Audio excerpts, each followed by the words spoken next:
guys. Chapter 17. We made it through an entire book. I bet y'all are so proud that you've read all 17 chapters already at this point in the semester.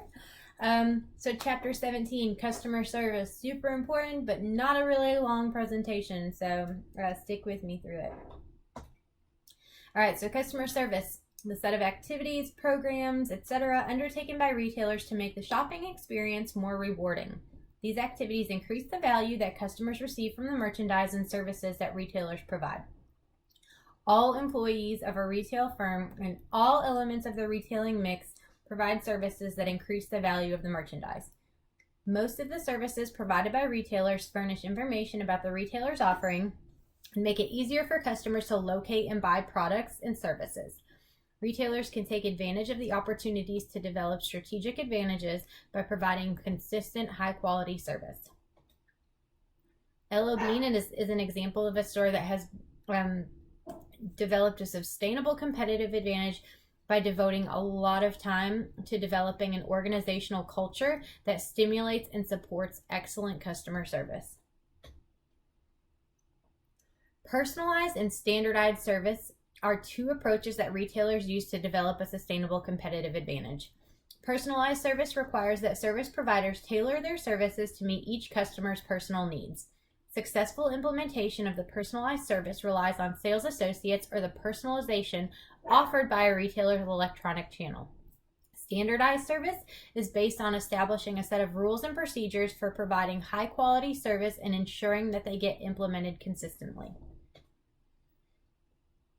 Personalized customer service is less consistent than standardized service.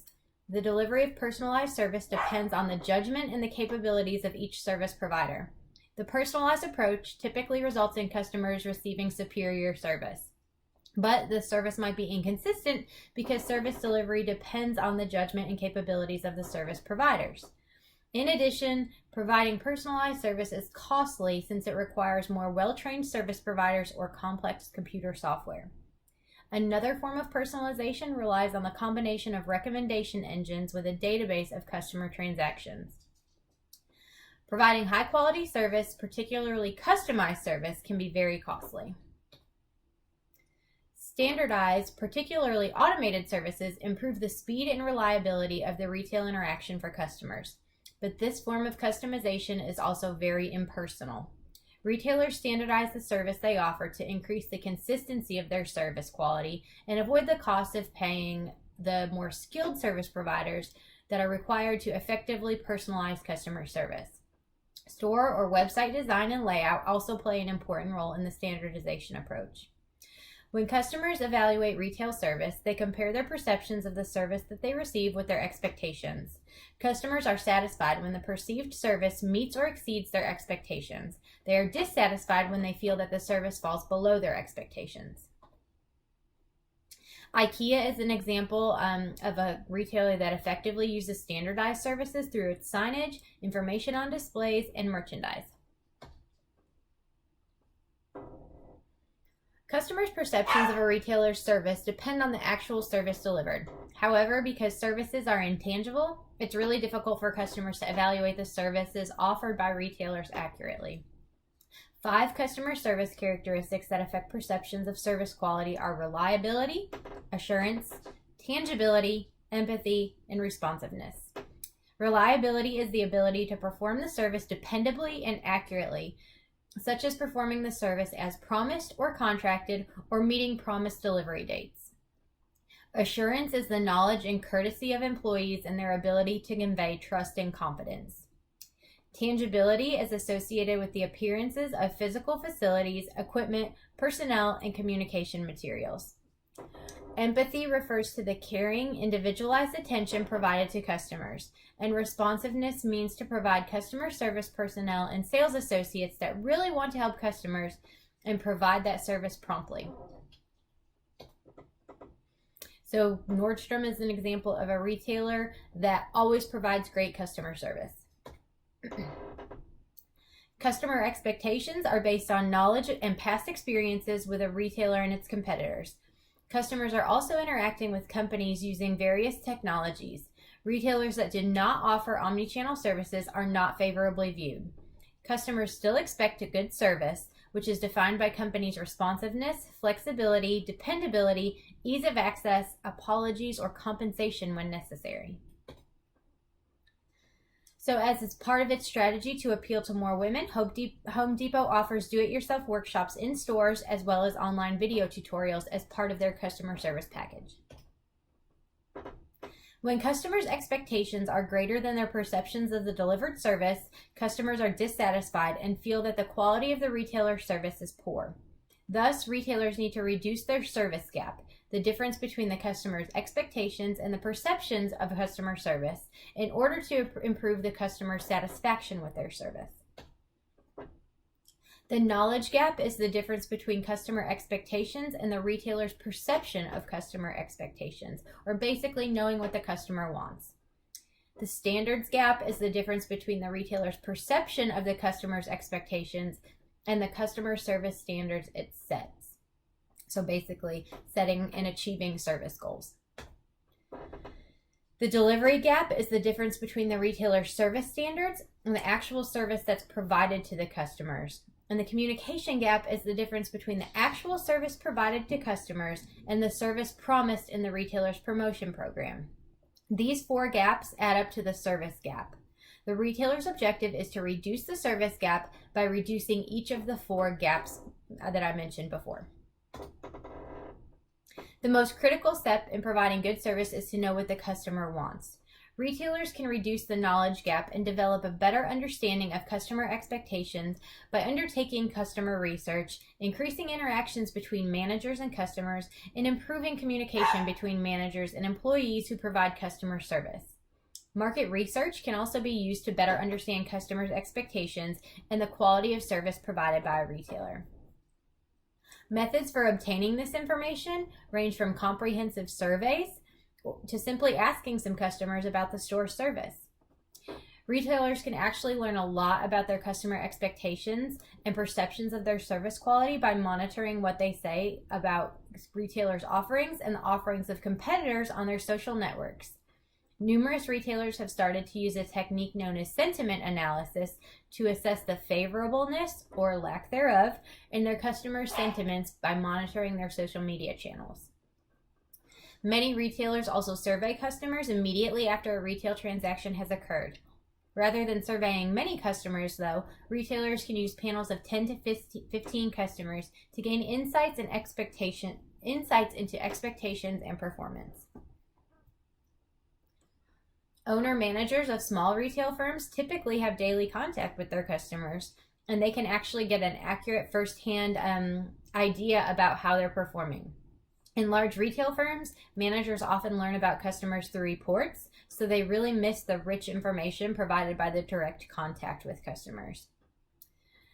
Complaints also allow retailers to interact with their customers, just not in the most ideal way, but they do allow them to acquire detailed information about their service and merchandise. Handling complaints is a really inexpensive way to isolate and correct service problems. Although customer complaints can provide useful information, retailers can't rely solely on this source of market information. Typically, dissatisfied customers don't complain. To provide better information on customer service, retailers need to encourage complaints and make it easy for customers to provide feedback about their problems. Salespeople and other employees in regular contact with customers often have a good understanding of customer service expectations and problems. This information can improve service quality if the employees are encouraged to communicate their experience and the information is collected and analyzed in a systematic way that can be used by higher level managers. The knowledge gap diminishes only when retailers use this information to provide an improved service. Feedback on service performance needs to be provided in a timely manner. Feedback also needs to be prominently present and obvious to service providers so that service providers are aware of their performance. Service standards should be based on the customer's perceptions rather than on internal operations. In order to close the standards gap, retailers need to commit their firms to providing high-quality service, define the role of service providers, set service goals, and measure service performance. Service excellence occurs only when the top management provides the leadership and demonstrates commitment. Top management needs to be willing to accept the temporary difficulties and even the increased costs associated with improving service quality. Store managers are the key to achieving service quality standards.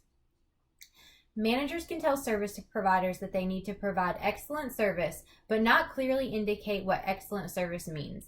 Without a clear definition of the retailer's expectations, service providers are directionless. Retailers often develop service goals based on their beliefs about the proper operation of the business, rather than the customer's needs and expectations. Employees are motivated to achieve service goals when the goals are specific, measurable, and participatory in the sense that they participated in setting them. Retailers also need to continuously assess service quality to ensure that goals will be achieved. Retailers also use mystery shoppers to assess their service quality.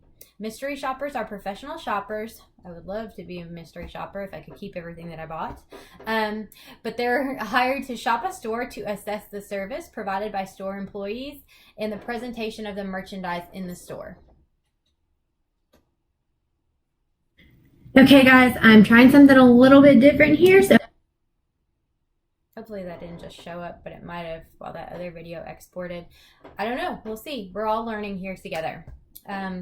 So customer satisfaction, it goes down if they have to wait in checkout lines too long or they feel like others who arrived later are checked out before them. We all know that feeling. Somebody came in last, you don't want them to get checked out first. I don't know. We're just kind of divas like that. But it's a big deal in customer service. To reduce the delivery gap and provide service that exceeds standards, retailers must give service providers the necessary information and training, empower employees to act in the customer's and firm's best interests, and provide instrumental and emotional support. They also need to provide appropriate incentives, improve internal communications, and use technology. So, gosh, there's a lot that you need to do to reduce that delivery gap. First and foremost, give people the information and the training that they need. Service providers need to know about the retailer's service standards and the merchandise it offers, as well as the customer's needs. With this information, employees can answer customers' questions and suggest products. This knowledge also instills confidence and a sense of competence, which is needed to overcome service problems. Service providers also need specific training in interpersonal skills. Dealing with customers is hard, particularly when they're upset or angry. Empowerment means allowing employees at the firm's lowest levels to make important decisions regarding how service is provided to their customers. When the employees responsible for providing service are authorized to make important decisions, service quality improves. However, empowering service providers can be difficult and the benefits might not justify the cost, so it's kind of a trade-off. Service providers need to have instrumental support to deliver the service desired by the customers.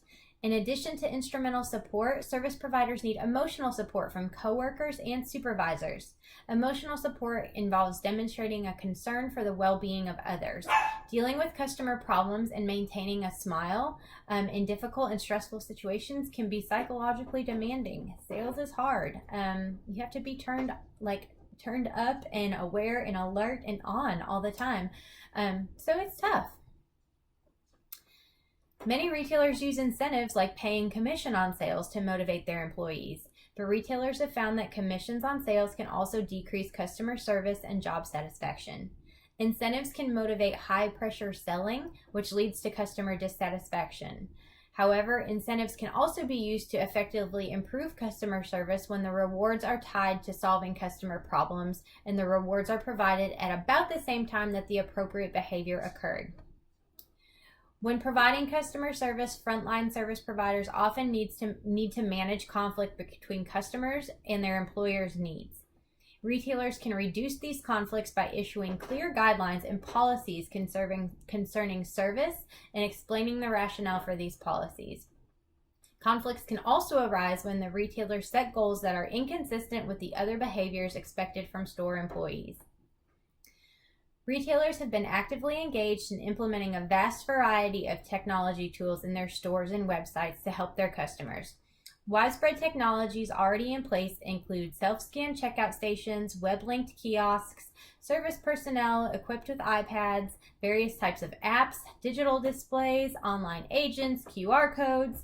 Enabling these types of technologies can really help customers find and learn more about products or services offered. They also allow for faster and more efficient payment. For the service personnel, these technologies improve their ability to offer good service to customers, including up-to-date product information and access to merchandise that's available from an online channel if it's not in stock at the store. So Sprint's Japanese division uses Pepper robots to greet people. The robots also explain how different phones work and make suggestions about what products and plans make sense to the customers, or make sense for the customers. The fourth factor leading to a customer service gap is the difference between the service promised by the retailer and the service actually delivered.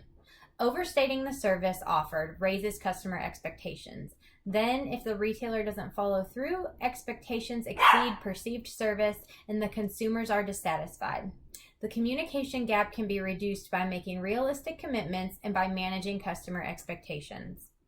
Advertising programs are typically developed by the marketing department, while the store operations division delivers the service. So poor communication between those two areas can result in a mismatch between an ad campaign's promises and the service that the store can actually offer. Information presented at the point of sale can be used to manage expectations. Communication programs can inform customers about their role and responsibility in getting good service and can give tips on how to get better service, such as the best times of the day to shop and the retailer's policies and procedures for handling problems. Rather than dwelling on the negative aspects of customer problems, retailers should focus on the positive opportunities that the problems generate. Service problems and complaints are an excellent source of information about the retailer's offering, its merchandise, and its service. Armed with this information, retailers can make changes to increase customer satisfaction. Service problems also enable a retailer to demonstrate its commitment to providing high-quality customer service. Most retailers have standard policies for handling problems. However, in many cases, the cause of the problem may be hard to identify, uncorrectable, or a result of the customer's unusual expectations. In these cases, service recovery might be more difficult. The steps to effective service recovery are to listen to the customer, provide a fair solution, and resolve the problem quickly. Sounds easy. It isn't always, though. Customers can become very emotional about their real or imaginary problems with a retailer. Often, this emotional reaction can be reduced by simply giving customers a chance to get their complaints off their chests. Store employees should allow customers the room to air their complaints without interruption. Customers want a sympathetic response to their complaints. Employees also need to listen carefully to determine what the customer perceives to be a fair solution. Favorable impressions arise when customers feel that they have been dealt with fairly. When evaluating the resolution to their problems, customers compare how they were treated in relation to others with similar problems or how they were treated in similar situations by other retail service providers. Customers' evaluations of complaints and complaints resolutions are based on distributive fairness and procedural fairness. Distributive fairness is a customer's perceptions of the benefits received compared with his or her cost in terms of inconvenience or loss. Customers typically prefer tangible rather than intangible resolutions to their complaints. Customers may want to let off steam, but they also want to feel that the retailer was responsive to their complaint.